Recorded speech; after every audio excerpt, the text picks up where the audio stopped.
In the 1980s, climate change took a front seat in the scientific community when a hole was found in the ozone layer. In a rush to save humanity from climate change, the first ever treaty to be globally ratified began headway to healing the ozone layer. The Montreal Protocol continues to evolve through amendments addressing the catastrophic chemicals harming the environment. As today's generation demands accountability and legislation from their governments, the Montreal Protocol prevails as a landmark treaty, forever setting a precedent for all nations' ability to work towards solving the climate crisis. The Earth's ozone layer is an instrumental part of the atmosphere as it protects living things on Earth's surface from ultraviolet radiation by reflecting and absorbing it. UV light coming from the sun can cause sunburns, deadly skin cancer, and even changes to DNA. In 1974, scientists Mario Molina and Sherwood Rollins published an article in the scientific journal Nature about the damage chlorofluorocarbons, or CFCs, were causing the ozone layer. CFCs are exclusively man-made and used in manufacturing aerosol sprays, blowing agents, solvents, and as refrigerants. They used previous research done by James Lovelock, who proved that CFC gases had spread globally through the atmosphere and that they last in the atmosphere for up to 100 years. Molina and Rollins wrote that once CFCs are in the atmosphere, UV light breaks up the compound, producing free chlorine atoms. Free atmospheric chlorine atoms can decompose ozone, much like nitrogen oxide, which is part of the natural process of creating and destroying ozone, as described by researchers Richard Stolarski and Ralph Ciceron. Molina and Rollins' article was a spark of deep concern for the ozone layer, as CFCs were commonly used in different manufacturing and building processes and products like hairspray, which was growing in popularity. The pair received a Nobel Prize in Chemistry in 1995 for their work on ozone depletion. The following year, 1975, the World Meteorological Organization released a statement of warning on the danger to the ozone layer. In 1976, the United Nations Environmental Programme, or UNEP, called for extensive global research on the ozone layer and possible controls and regulations on the release of ozone-harming chemicals. By 1981, the Environment Programme drafted the Vienna Convention for the Protection of the Ozone Layer, which requires all countries who signed the convention to follow and reciprocate relevant research and scientific assessment of ozone problems and to adopt appropriate measures to stop the ozone hole. By the conclusion of the Vienna Convention in 1985, countries were negotiating a protocol that would target specific chemicals causing harm to the ozone layer. By 1987, the Montreal Protocol was finished and open for signatures only 9 months after diplomatic negotiations in December of 1986 and was in effect by January 1, 1989. The fast-paced development of this protocol demonstrates governments' willingness and ability to address disastrous global problems when there is scientific proof. The Montreal Protocol requires that countries must agree to both the protocol and the Vienna Convention to keep countries accountable to staying up to date with research and modernizing their legislation to maintain the protection of the ozone layer. The Montreal Protocol includes many regulations to gradually decrease CFCs and other ozone-depleting chemicals and legislation that countries must implement. Some regulations include control measures, calculation of control measures, control of trade with non-parties, special situation of developing countries, reporting of data, non-compliance, and technical assistance. The protocol lists ozone-depleting substances that countries are obligated to control and regulate, such as CFCs, halons, carbon tetrachloride, and methylchloroform.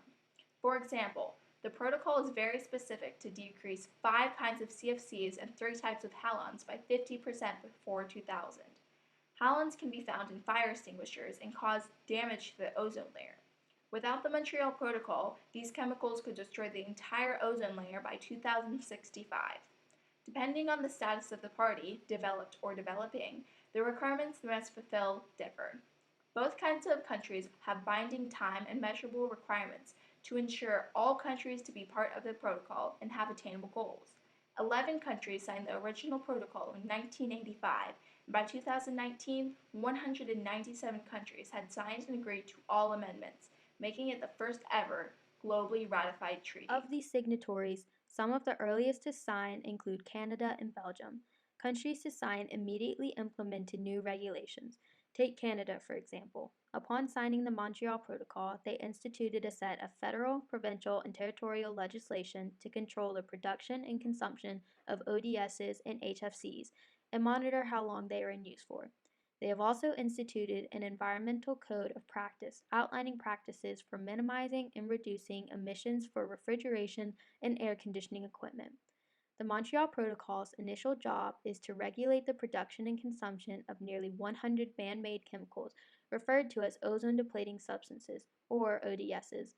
In order to regulate this, the protocol initiated a phase out of the ODSs and set the pace, setting a timeline that predicted all ODSs being completely phased out by the mid 21st century.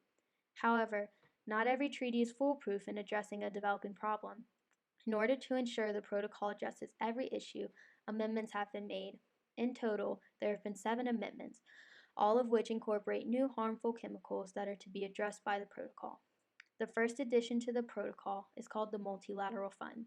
Created in 1991, the purpose of the fund is to provide financial and technical assistance to developing countries so that they are able to uphold standards laid out in the protocol.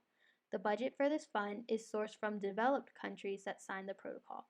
For example, Australia has contributed over $91 million to the fund since the founding of it.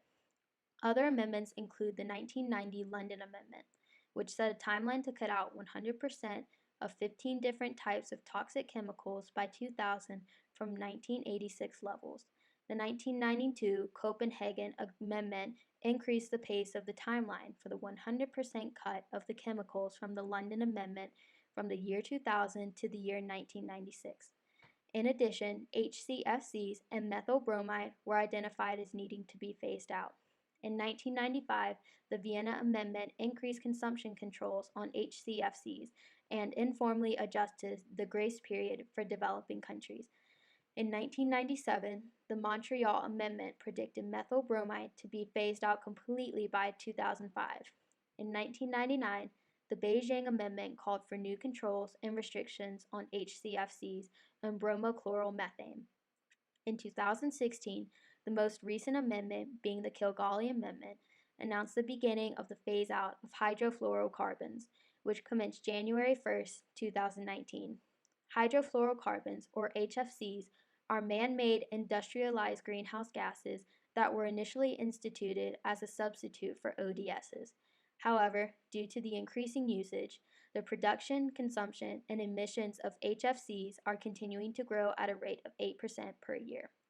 With this Kigali Amendment, the Montreal Protocol now addresses the phase out of HFCs as well as the phase out of ODSs. Although the protocol itself does not directly address the climate crisis, it was essentially the first step in environmental awareness among the general public, as it was highlighting the severity of damage brought upon by the usage of man-made and organic greenhouse gases. Due to past generations, younger generations must face the reality of increasing air pollution percentages, dangerously high radiation levels, and global warming. Because of these frightening possibilities, a rise in media coverage can be seen across the internet. By advocating for change across the internet, young adults have begun to reach out to their local government and even to the federal government. A leader among these youths can be found in 16-year-old Greta Thunberg. Greta does weekly climate protests in the hopes of pressuring global change in governments so that they address the climate crisis by enacting legislation and mobilizing resources. Many eager youths inspired by Greta are able to bring awareness to their local government by taking action through activities such as orchestrating protests, which is exactly what 14-year-old Tallahassee native Charlotte Stewart Tilley did. As a climate activist and resident of Florida's capital city, Charlotte was able to organize a climate crisis protest to take place outside of the Capitol building with about 100 protesters. The same fight for climate change can be seen globally and often on a much larger scale. On September 21, 2019, thousands of protesters gathered on the streets of London and New Delhi, demanding the government take action in saving the earth. While accomplishing the initial goal of eliminating harmful chemicals from the atmosphere to allowing the ozone layer to heal, the Montreal Protocol also demonstrates to the global community their government's ability to create and implement positive environmental change matters. This landmark treaty has forever set a precedent for the protection of the earth and its inhabitants and has shaped environmental awareness and activism today.